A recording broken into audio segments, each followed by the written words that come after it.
Hi, I'm Aly Dosdall for We Are Memory Keepers. And when it comes to holiday crafting, we've got your back. With the new The Works All-in-One tool, you can create just about any project you've planned for the season, from custom envelopes to gift tags to banners to pom-poms, perfect bows, and so much more. I've got a really fun project to share with you. It's a 12 Days of Christmas wreath.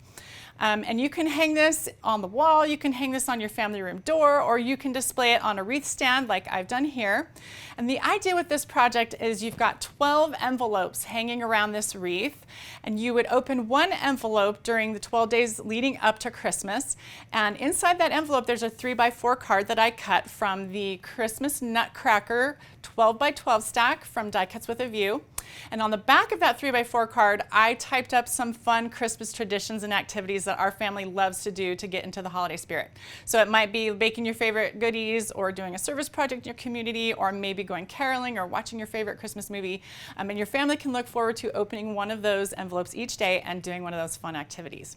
So there are 3 parts to this project, and I'm going to walk you through each of those 3 parts, and we're going to do all of those 3 parts with the Works All-in-One tool. First, we're going to make a beautiful, perfect bow for the center of your wreath. Then we're going to make the envelopes. These are fun envelopes. They're called coin envelopes, so it's kind of like a little upgrade to your basic envelope. Then we're going to make the banner that goes across the inside. So let's get started. All right, with the bow, what we're going to do is I've got 3, I think this is 3.5-inch ribbon, so it's pretty wide. So I'm going to grab the pegs from the bottom of the board, and I love that everything you need to create is included on this board. I actually removed the stamping plate off the top, but you've got everything included here, so you don't have to go fishing around for all the stuff that you need to create. So I'm going to leave these pegs stacked in 2s because this is wide ribbon, and I'm going to place them the furthest apart that I can on the board. If you want the bow to be smaller in size, you would just move your pegs in closer together. So now I'm going to just pull out some ribbon. Now the length of the ribbon is going to depend on what kind of bow you make. You can make a single loop bow, double loop bow, or a multiple loop bow like I did here. And that's just going to, you're going to need more ribbon depending on what kind of bow you're making. So I'm going to pull out, I probably used about 5 to 6 feet. So I'm going to keep going. Make sure I've got plenty of ribbon here. And this is actually wired ribbon. And the reason why I like to use wire ribbon for this project is because you can kind of shape it and mold it more easily than other ribbons. So I'm just going to start wrapping around. And because I'm doing multiple loops, I'm going to wrap around 4 or 5 times. All right, once I've done that, I'm going to trim off this part of the ribbon over here. And then I'm going to take my 2 ends, and I'm going to take the one in my right hand. It's going to go under and then back over. And I'm going to just kind of open that up so you can see that pretty shimmer. And then we're going to just tie these 2 ends in a knot right here. And we're going to slide that over to get it in the center.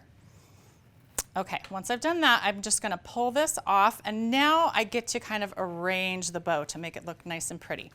So I'm going to, again, open up that piece right there, get it in the center, and then these loops, again, I'm going to twist them and reshape them and move them around until I get a really pretty bow.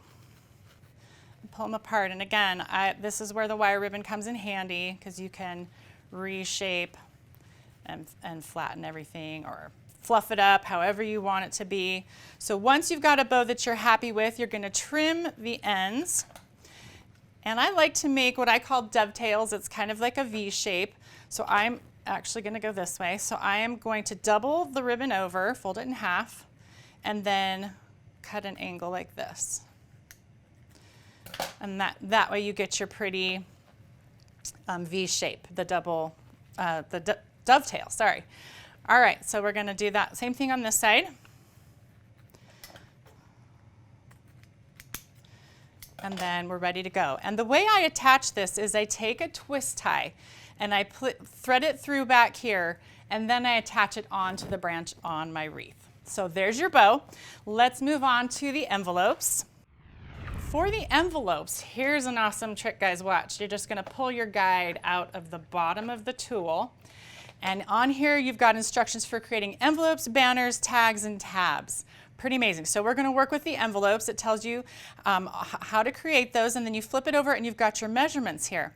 So I'm going to look at my chart and I want to make a 3x4 envelope. So actually what I'm doing is I'm looking at my card size. This is an important tip. So my cards are 3x4 inch cards that I cut apart from the paper.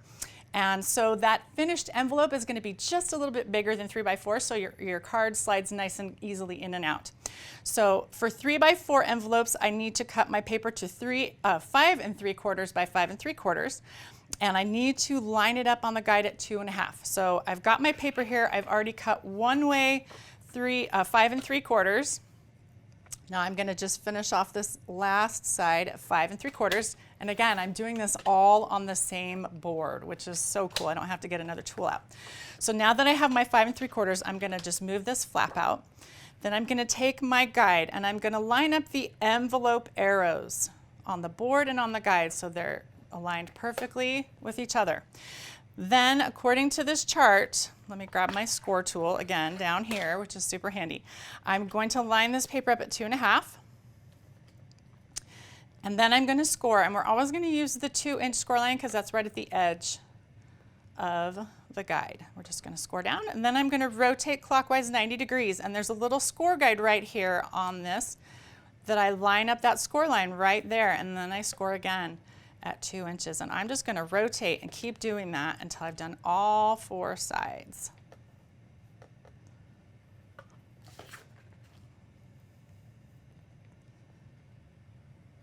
All right, now we're ready to punch, and your envelope punch is down here at the bottom of the punch arm, and all you need to do is line up your score line with this score guide right here and then punch. Rotate and do the same thing to all 4 sides. And I love how there are all these guides, so it makes it really easy. There's no guesswork. All right, so once I've done that, we are ready to start folding. So I'm going to use this like a bone folder, and I'm actually not going to round these corners. Normally you would round the corners on the reverse punch of the envelope punch so that your corners are nice and finished, but we're going to do something a little different. So I'm going to start with the bottom flap, and then I'm going to fold over the right flap. And we're going to use this like a bone folder to make a nice, good crease.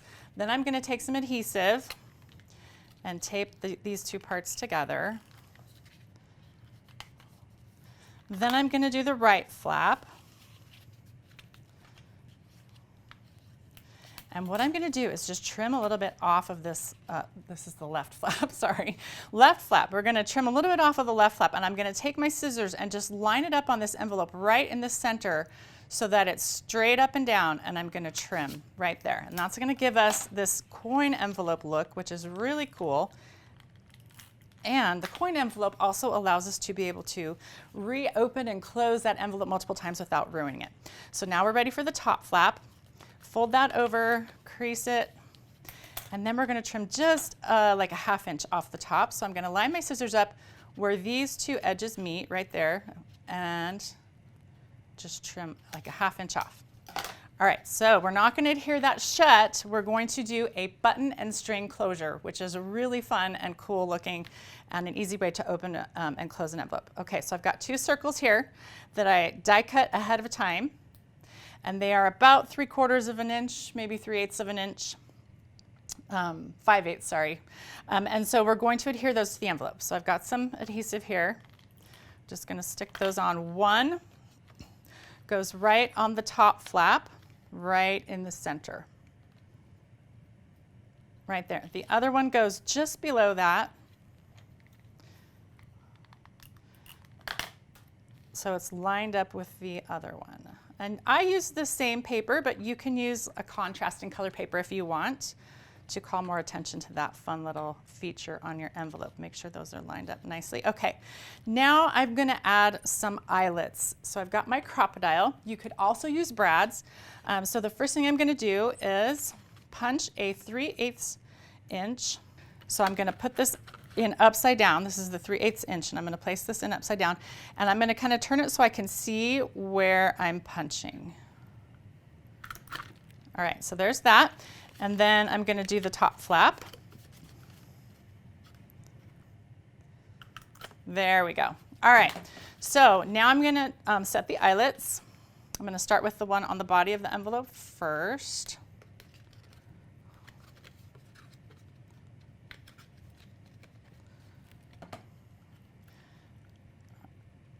And slide the crocodile in there and then just squeeze. And it's that easy. So the next one, we've got a little trick here that we're gonna do because we're gonna attach the string for the button and string closure. So I'm gonna place a little bit of adhesive down here on the bottom side of the flap, right over that hole. Then I'm going to put my eyelet inside. And the bottom's coming up right there. Then I'm gonna take maybe a 6 to 8 inch length of string, and I'm going to wrap that around the bottom of the eyelet. And I'm gonna use that adhesive I placed on there to kind of hold it in place. Then I'm gonna take my crocodile, and since I've got this upside down, I'm gonna have to use it upside down. And then I'm gonna squeeze, and what that does is it captures the string so that it holds that string in place so it's nice and secure. And now we've got a button and string closure that you can use to open and close this envelope as many times as you want. Of course, before you close this up and attach it to your wreath, you're going to slide in a 3x4 card that's got a fun activity on the back, printed or typed on the back. Also, you're going to want to add a number for the 12 days of Christmas. So let me show you how to do that really easily. I've punched a 1 1/4 inch circle out from some coordinating paper, and I'm just going to attach that on with some adhesive to the bottom left side, and I'm going to overlap it just slightly over the edge. And then I'm going to take my scissors, trim that little bit off. And then I've got some gold thickers here that I'm just going to add a number to. And there you go. And you're ready to attach that to your wreath. And the way I did that was I used some pretty gold glitter clothespins, but you can attach that however you'd like to your wreath. And then you've got your envelopes done. All right, on to the last part. We're going to make a banner with the same tool. So cool, guys. Okay, so we're going to use this same guide, except this time we're going to line the banner arrows up on the guide and the board. So this is going to be at an angle now, and that's the way it's supposed to be. So it also tells you measurements for banners right here. I'm going to make the 3-inch banner, and that tells me I need to cut my paper to 3 by 3 inches square, which I've already done. And I need to line it up on the guide at 1 1/8 inch. So I'm going to go ahead and do that. 1 1/8 inch right there. And here's a little tip. Before you cut or score with this guide, just make sure that it's aligned properly at the top, that it's not tilted one way or the other. And then you'll get perfect scoring lines and cut lines every time. So then we're going to flip this over, line it up again at 1 1/8 on the guide. And we'll cut, and we've got a perfect triangle, perfect banner shape. Then we move to our hole punch, which is this center one right here. And you're going to place the right edge of your banner right up against the tool there. And there's a guide at the top here that shows where you put the top of the banner, and punch. And that way your holes are perfectly even and aligned on your banner. So we've got that. All I did after that was add a letter. Let's see, we'll put the M for Mary. You can put whatever you want on yours. You can do different phrases. You can even leave yours plain if you want. And once we've got our letter sticker on there, all I did was use a piece of yarn and thread it through the holes, top to bottom, front to back. And once I finished threading all of my banners, I just tied the ends on a branch on the inside of the wreath to secure it in place. So this is such a fun project. It gets your family in the holiday spirit. It's easy to do with one tool, with the Works All-in-One tool, and your family will love it. So thanks so much for joining me. Happy holiday crafting, guys, and I will see you next time.